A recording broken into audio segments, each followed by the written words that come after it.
Good morning বন্ধুরা, সকাল সকাল বিছানা একদম পুরো পরিপাটি করে পরিষ্কার। বাইরেও খুব সুন্দর ঝকমকিয়ে রোদ্দুর বেরিয়ে গিয়েছে। মানে শীতকালে যদি এরকম রোদ্দুর বেরোয় না, তা তো সোনাই সোহাগা। সে যাই হোক, গরমকালে তো এরকম ফাটাফাটি রোদ্দুর তো বেরোবেই। তো বিছানাপত্র সব কিছু পরিষ্কার করে নিয়েছি। আর আমার ঘরের বিছানা চাদরটা তুলে একটু কাচবো, কেচে তারপরে পাতবো। 2 মিনিটে শুকিয়ে যাবে, ওই জন্য একবারে কেচে টেচে তারপরে পাতবো। সুমনা পড়তে চলে এসছে। Good morning Sumana. তো চলো, জেঠুর ঘরের বিছানাটা শুধু টরিয়ে উঠে তারপরে পাতবো। আর এক স্টুডেন্টও চলে এসছে। না না, বসো বসো, অসুবিধা নেই, বসো। Good morning. বসো। তো সকাল থেকে উঠে প্রচুর কাজকর্ম করেছি। তখন কটা বাজে? 6:30 বাজে তখন উঠেছি। ফ্রেশ হয়ে বাসন টাসন কালকে রাতের যা ছিল তো সেগুলো সমস্ত কিছু মাজলাম, হাঁড়ি সব মাজলাম, মেজে ঠাকুরের বাসন পরিষ্কার করলাম, ধুলাম। আর কি করলাম, ব্রাশ টাশ করলাম, একটু জল খেলাম, এসেই পড়াতে বসলাম। এখন মা ডাকছে চা খেতে যাবো। আর এখানে একটু ছুলছুল করছে, ঠিক আছে, জেঠুর জামা টামা সব রয়েছে। তো যাই হোক, আর আজকে বাড়িতে কয়েকজন গেস্ট আসবে। আমার ফুটো এই দেখো ঘুমিয়ে পড়েছে, এত উৎপাত করছে। জ্যাঠাকে ঘুম পাড়ি দিয়ে চলে গেছে, বারান্দায় শুয়ে আছে। আমার পড়ানো হয়ে গিয়েছে, 9:20 বাজে, ছুটি দিয়েছি 5 মিনিট হলো। তো এখন হচ্ছে একটু করবো, ঘুগনি করবো বিকালবেলা। তার জন্য পেঁয়াজ রসুন সব করতে হবে। তো তাই জন্য আমি পেঁয়াজ কাটতে যাচ্ছি। আর কি গরম বাইরে। আমার ওখানে শুয়ে আছে, পিঁপড়ে টিপড়ে উঠবে না তো? নিচে শোয়ার কি দরকার ছিল? আমার ঘরেও তো ফাঁকা ছিল। হ্যাঁ, নিচে শুয়ে আছে।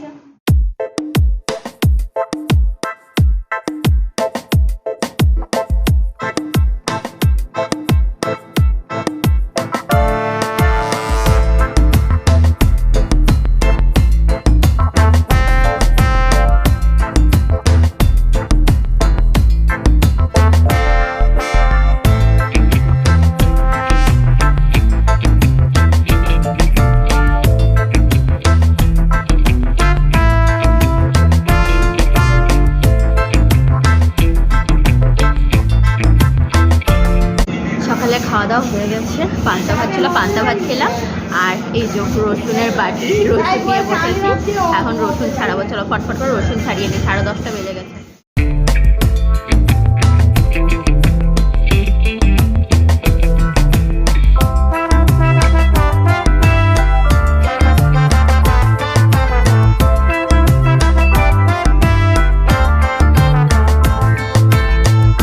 রসুন টসুন তো ছাড়ানো হলো, ছাড়িয়ে 1:45 বাজে। এখন এর মধ্যে ঘরটা সমস্ত কিছু পরিষ্কার করলাম। আর এখন মা যে বের করে দিয়ে গেল, কি কালটে হয়ে গেছে দেখেছো?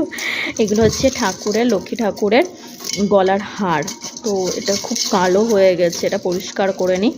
যেহেতু লোকজন আসবে, ওই জন্য দেখলে কেমন বলবে, ওই জন্য এটা একটু পরিষ্কার করে নিই। মা ভিজিয়ে রেখেছে যেন কি একটা দিয়ে। তো এই কলগেট দিয়ে ভালো করে ব্রাশ দিয়ে ডোলে পরিষ্কার করে নিই। চলো ঝটপট করে। আর আমাদের মিস্টার কুমার বসে গেছেন এই যে ফোন দেখতে। কি আর করা যাবে, বাচ্চাদের যা অবস্থা।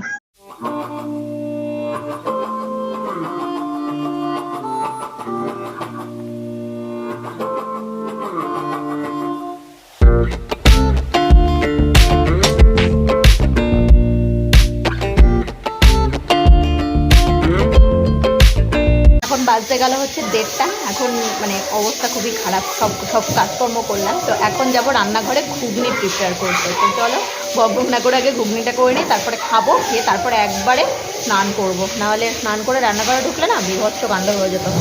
তো চলো যাই এখন ঘুগনি রেডি করতে। আর ঘুগনি বানাবো হচ্ছে একটা ইউনিক, মানে একটা কি বলে ওটাকে, মশলা। আমার মাল চিংড়িটা অন করে দিয়েই চলে গেছে। আপাতত এখন বন্ধ থাক, পরে অন করে নেব। হ্যাঁ, তো চলো ঘুগনিটা রান্না করে নিই। বদ্দে একটা সুন্দর একটা সেই লাস্টে একটা মশলা এনেছে দেওয়ার জন্য, তো সেটা দিয়ে নামিয়ে দেবো। চলো কিভাবে কি করছি দেখতে থাকো। আর ঘুগনি বানানোর জন্য নিয়েছি, এই দেখো পেঁয়াজ কুচি নিয়েছি। এতখানি পেঁয়াজ কুচি লাগবে, এখানে প্রায় 4টে পেঁয়াজ কুচি আছে। আর এর মধ্যে হচ্ছে নিয়েছি মশলা, যেটা ন্যাচারালি মশলা হয়, রসুন, আদা, লঙ্কা, গরম মশলা টশলা দিয়ে একটা ভালো করে একটা পেস্ট বানিয়ে নিয়েছি। আর এটা আপাতত এখন লাগবে। আর এটা হচ্ছে আলু, এটা লবণ হলুদ মাখিয়ে রেখেছি যাতে তাড়াতাড়ি ভাজা হয়ে যায়।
মধ্যে হচ্ছে এই যে মটর সেদ্ধ হচ্ছে, এত মটর তো কুকারে আটলো না, বা মটরটা সেদ্ধ হচ্ছে না খুব একটা ভালো, তো এর মধ্যে মা দিয়েছে।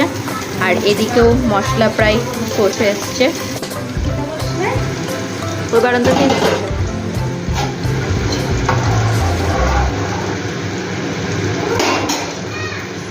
না, আস্তে করে ঢালিস, নাহলে তুই অল্প অল্প করে ঢাল না, আবার দি আস্তে করে ঢাল। আমাদের ঘুগনি রেডি, এরপর লাস্ট দেওয়া হবে গরম মশলা, আর লাস্ট ফিনিশিং হচ্ছে কসুরি মেথি। এটা কি গরম মশলা আর হচ্ছে কসুরি মেথিও দেওয়া হবে। এই হলো কসুরি মেথি। ও এরকম ইয়ে করে করে দিতে হয়, পাতা না। ও দাও এবার হয়ে গেছে আমাদের ঘুগনি রান্না। বৌদি এবার ঢাকা থাক, নাও ঢেকে দাও। জমে যাবে না তো, আমার তো মনে হচ্ছে পাতলা লাগছে। জমে যাবে, জমে যাবে ঘুগনি না। হয়ে গেল ওদের ঘুগনি রান্না।